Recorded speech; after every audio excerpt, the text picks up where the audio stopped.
Ladies and gentlemen, we are live from the Isle of Man in the UK. This is John and Mike's MMA Corner.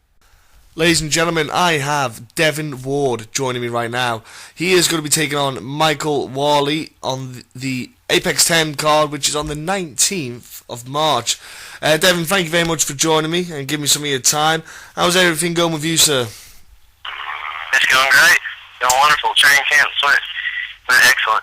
Fantastic stuff. Like I said, your opponent, Michael Whaley, is going to step into the cage with you. Now, in your preparation for this fight, have you been looking into what Michael has to offer himself, or do you just train for kind of your fighting style only? Well, I think you need to respect every opponent for what they bring to the fight. But pretty much it's just honing my skills, working on my skills. We may tailor certain minute things to fit his style and maybe kind of game plan. Not all game plans work in the fight, but we try to just, look at some things he does and try to capitalize on that. Well, that's good to know that, because obviously I've spoke to several different fighters, and some guys just don't even look at their opponents. Some guys do. Some guys like to look into themselves, and they kind of obsess over them. So it's always nice to get a take on how certain fighters approach everything. So, okay, so you got in the fight camp. Do you like having fight camps, or do you like to try and keep it an all-year-round thing where you can almost take a last-minute fight because you're physically in condition? What's your kind of take on all this kind of thing these days with, be ready all the time and stuff? I think that, well, I'm always training, I'm always in shape, but I feel like a fight camp really, it's more of a mental thing. You break yourself down and get yourself mentally ready to go in there, into the cage, and you're ready for literally anything that can happen to you. It kind of brings out that animal instinct, immediately. If I was to take one on short notice, I would be in shape, but you just kind of have to mentally prepare yourself to step in there, and I don't really like to do that on short notice. I like to really be able to focus on each opponent and give them their due respect. So how long do you like to have your fight camps then? Because some guys, have 8 weeks, some guys like 6 weeks. Do you have a preference then on your kind of time scale that you like to do then? I like to have it at least 6 weeks. I think I'm pretty sure I have a little bit longer for this one. I'm not really sure. I didn't pay attention to exactly how long, but as long as I really have at least 6 weeks, really a month is enough time for me. But just to really be able to, like I said, hone in on that person. 6 weeks, yeah. I've done 6 weeks as well myself. I think when I'm at bouts, I think 6 weeks I was going to say is my kind of time scale as well. I did do an 8-week one once before, but I found that because like you say, getting that mental state, being that intense for so long, I think it is quite a physically, it just drains you. Your body's drained all the time, and if you're draining your mind all the time, so much of it, I think it can. Right. It starts to get a bit tedious. You start to get a bit frustrated in everything that's going on. I think 6 weeks. Again, I'm like you. I think 6 weeks is enough time. I think that before the fight camp starts, you should be just training anyway. Even if you know the fight's coming up and you've got more than 6 weeks, enjoy your training. Have fun. Try new things, and just obviously get yourself ready that you're going to start fight camp, but in the time off, that's when you should start playing around a bit more and maybe seeing if there's things that you might want to bring into your fight camp. Right, and I think you should always try to have fun when training, but when you're in fight camp, it's kind of hard to just really just relax and not try to make everything perfect. When I train, I try to throw every combo perfect, and I know a lot of my teammates and coaches say that I think too much and I try too hard to be perfect. And because it's impossible to always throw a combo perfect, and it's impossible to always hit an armbar perfect. But if you're constantly striving for perfection, I don't think there's anything wrong with that. I think it only brings out the best in you. And in fight camp, it's hard to, like I said, have fun. I'm constantly worried about winning, I guess. Oh yeah, Devin. Whenever you're doing pad work and then you do a combination and the coach just holding the pad there, and you go, I get frustrated because I think you missed that one punch out, and you're just like, oh, stuff this sport. It's stupid. I hate it anyway. I'm quitting. I'm going. It's just the most annoying thing. Right. Oh yeah, it is, man. And do you know what? You're right though. It is one of them things where you just want to nail it. You want to get that combination absolutely on the button. You want to get that hook absolutely perfect. You want your wrist, your elbow, shoulder, all in alignment. You want everything to be perfect. And it is, when you're in that fight camp mode, it's a different kind of mentality. And I think it does make you want to be a perfectionist, which is a good thing. And like you say, I overthink as well. You know, whenever a fight comes up, I'm my own worst critic. Yeah, yeah. You drive yourself up the wall, don't you? And it's, I don't know. It's a tough one, because if you didn't do that, would that mean you don't care? But if you did do it, does that mean that you're overthinking it, like you're saying, and that can affect what you're doing? It's so hard to balance it out. Right. I don't know myself. I think it's one of them ones where maybe coaches have to intervene, maybe to help out with that sort of thing, and pass on their knowledge and experience. But then again, it does help having a coach who's, I'd say, been there, but a coach who's at least got the experience and knowledge of what it's like. Absolutely, and I've got great coaches around me. Jason Brake, my head coach, and Ron Davis, my strength and conditioning coach. He's making sure I'm doing all my workouts perfect. Jason's making sure I'm hitting all my subs perfect, every transition's perfect, every combo is perfect, every kick, setting every kick up, setting every combo up. They're fantastic coaches here at Cheeto, so I couldn't be more blessed for that. You said the strength and conditioning coach. Again, it is one of them balances on with strength and conditioning. You gotta have yourself physically fit for, to start with 3 5-minute rounds, and then certain promotions have 5-minute rounds for championship fights. So right. when it comes to strength and conditioning, though, from amateur to pro, there is a slight difference because of the timings. 3 3-minute rounds to 3 5-minute rounds, so it's an extra 6 minutes. And people who've never done amateur stuff or even competed in general, they don't realise 6 minutes is a long time in the cage, and the conditioning levels, it does change. It does, and I think in conditioning you should absolutely push yourself to your limit before you're about to break. But for me, at least, when I get in the cage or when I'm sparring in the cage, it's different because your adrenaline going. I mean, everybody has that problem, but at least when I'm sparring, I can kind of go at my own pace. Yeah. And when I'm doing conditioning, it's at my coach's pace, not necessarily my own. So when I'm fighting, I feel like I have more wind than, of course, when I'm doing my workouts. But my strength and conditioning coach is he's got a little joke that he's still trying to get me to throw up after a workout, and I've still not done that. So do you know what? I guess I'm doing all right.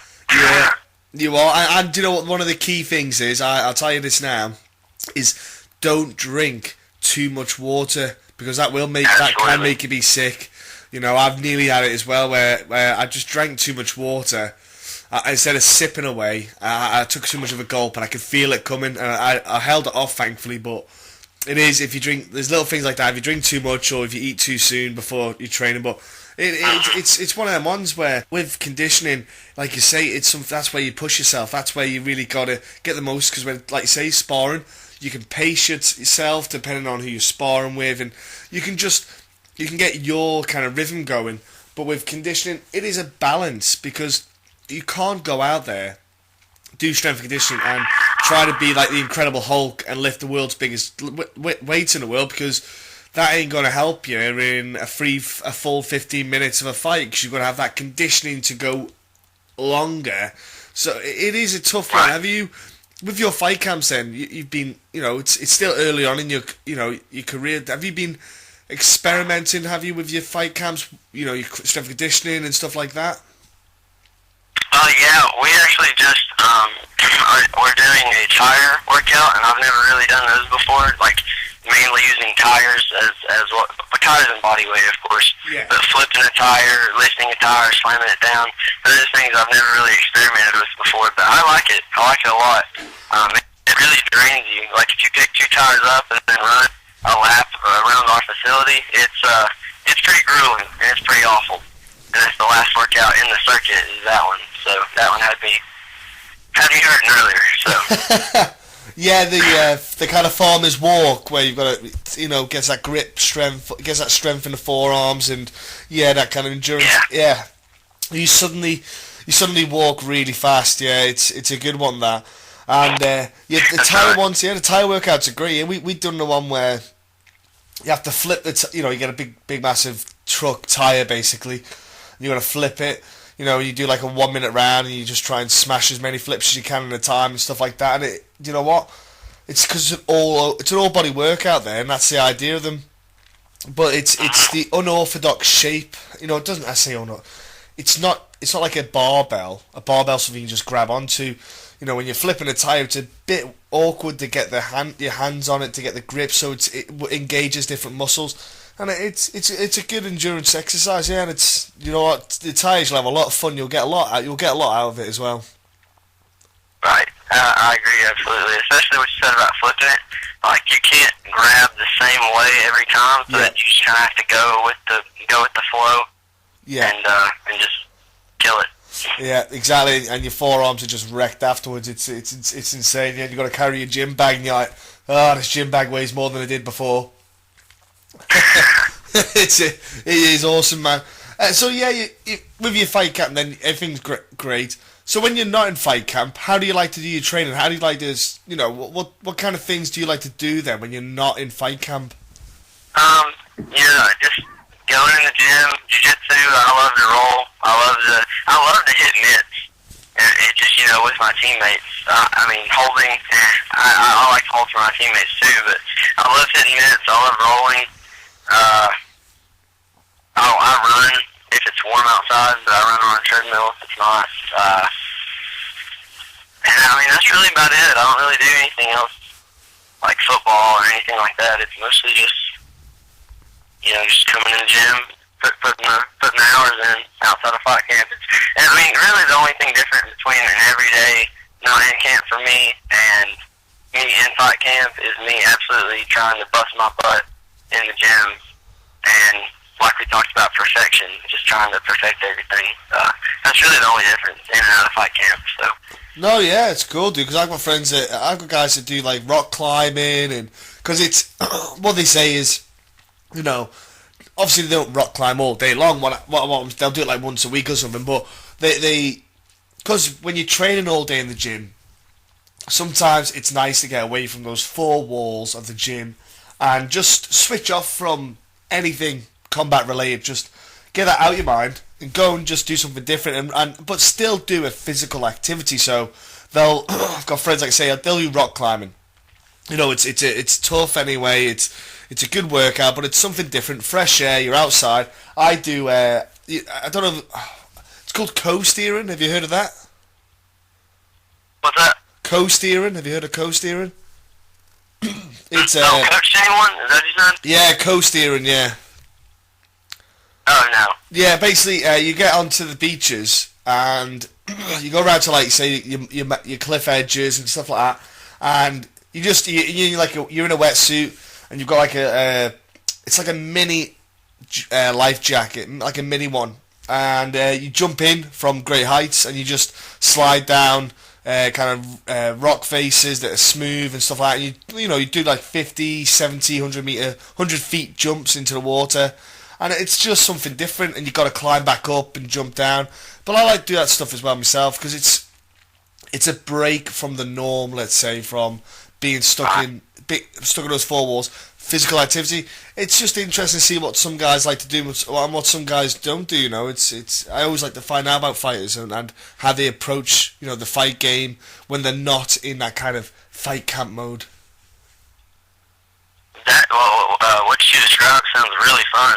But I've never done that or really heard of it. But that sounds awesome. Oh, mate, it's so fun. Honestly, do you know what? It's just a good it's a good all-round thing to do for your body, because, like say, firstly you're swimming, then you're jumping and climbing, and it's just a fun activity to do. Yeah, co-steering, so coast and steering put together. Just Google it, maybe find out if there's anyone around your local area that's doing it, man. Do you know what? It might be something. I tell you what, get the whole guys at the gym, get all these together, and see if you can get all these together doing it. Just a bit of fun, mate. Yeah, that would be awesome. I'm definitely gonna bring that up to everybody. Yeah, you'll enjoy it. Well, where we are, there's loads of hot spots to do it. You know, there's lots of cliff edges, and you know, we're surrounded by the seas. It's just perfect to see. That's why it's quite popular around here. So we're a bit lucky in that sense. But then again, if you live in the middle of a city with no beach around, it's a bit difficult. But I'm sure there'll be somewhere that you can find it, my friend. So look, you're fighting again in March. You're fighting at 19th of March. It's very soon, and I'm gonna say have a great fight though. Firstly, all right. We're gonna go in there and have a fantastic fight. We're gonna enjoy yourself, put on a show for the fans, the people that are turning up. I'm sure you're gonna have a lot of people there turning up for support you, I imagine. Absolutely. Look, well, I'm sure they're going to be cheering you on. You're going to put on a show. They'll give you energy when you're stepping into the cage. When the ring announcer calls your name, you'll be, you know, that kind of the buzz the crowd will get, and then when they're cheering you, that will just give you that little boost as well when you go in there. Have a fantastic fight. I'm sure the whole card itself is going to be something for people to enjoy and watch the whole fights go down. I sadly will not be there because I don't live in America. I live in the UK, but it doesn't matter. I'll have to keep an eye on it. I'll have to keep an eye on the results and what's going down there. But before I let you shoot off, my friend, can you let people at home know what your social media stuff is? If you've got like a Facebook, or if you've got a Twitter or Instagram, all that kind of stuff? Yeah, I'm on Facebook. Devin Ward is my fight page, but you're more than welcome to add me, anyone on my personal page. I have a Twitter. I don't get it very much. I think my handle is the Warden9292. And I have an Instagram. I don't remember what my handle is on there. Really, like, I don't do much social media. I know I need to do more, but it's just like, it's so tedious and monotonous to me. It's like, I just want to train and fight people and let my manager handle all that other stuff. So. Oh, you need to get on a social media train. It's going to have to happen. You're going to have to get on it. Just the further you get, I know it. The further you get in your career, buddy, it's all part of it. It's all part of the game. And what about, have you got any sponsors then that maybe have helped you out during your fight camps and stuff? Yeah, I would like to thank Tony Marshall of Farm Bureau Insurance. Dr. Berman of Berman Chiropractic, I can't talk, Sheldon Cash of Cash Money Entertainment, and let's see, and Bushido MMA. All right, there we go. So I was going to say, do you want to give a shout out as well to your coach? Well, I'd say a shout out, or even like a mention of your gym that you train at, so people, you know, where it's at, where people can go and train. Also, you know, your coaches, your training partners, friends, and family and stuff. Oh yeah, absolutely. I want to thank my head coach, Jason Rake. He makes sure that I'm doing what I need to do for fights. He holds me accountable every single day. My strength and conditioning coach, Brian Davis, he pushes me during every session. My main training partner is Creighton Chevelle, Rigo Rodriguez, Judd Brown. My jiu-jitsu coach, Chris Massey, can't forget about him. And yeah, come out to Bushido. It's right off Stone Drive in Kingsport, and just try the gym out. Anybody who's interested. Exactly. If you live around the area, go down, try it out, get yourself, you know, active and fit, and try something new. Get your body working. You don't have to compete. And just go there for fitness and fun, you know. And it's a good camaraderie and great atmosphere to do stuff like that. So get down there, folks. Again, Devin, thank you very much for your time. And like I said before, have a great weekend. Enjoy your fight, and have an awesome 2016, man. Will do. I appreciate it.